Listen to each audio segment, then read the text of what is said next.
Alam nyo guys, ang pinaka hipokritong mga tao sa Pilipinas, kilala nyo kung sino-sino? Ito, yan yung mga pinaka hipokritong tao sa bansang Pilipinas, at yan yung mga grupo na yan ang nagpapagulo sa ating bansa. Alam nyo, mga hinayupak kayo, mga litsugas at hindot kayong lahat, kahit anong gawin nyo, pag-iingay dyan sa Congress at kung ano-ano yung mga optics na inyong ginagawa para paniwalaan lang kayo ng taong bayan, hindi yan mangyayari.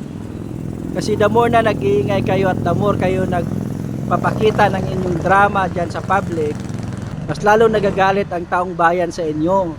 Kasi alam ng taong bayan, alam namin na hindi genuine ang inyong ipinaglalaban. Di ba? Mga hinayupa kayo, litsugas kayo, mga hindot kayong lahat.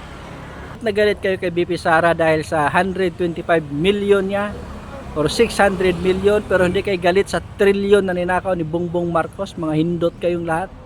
Di ba? Tapos isa pa, gagawa-gawa kayo ng museum sa mga EJK victim kuno. Pero hindi nyo naisip, ginawa nyo na yan sa martial law.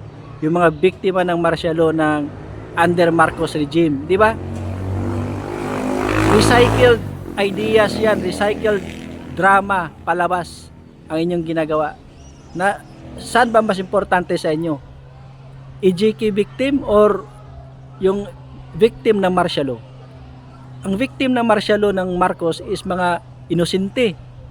Pero yung biktima ng drug war ni Pangulong Duterte, mga animal at mga sagabal, mga basura, mga kalaban ng mamamayang Pilipino dahil mga adik at mga litsugas to, mga demonyong drug lord na yan.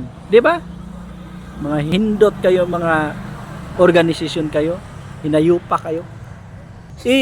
Kulong na yan si Franz Castro.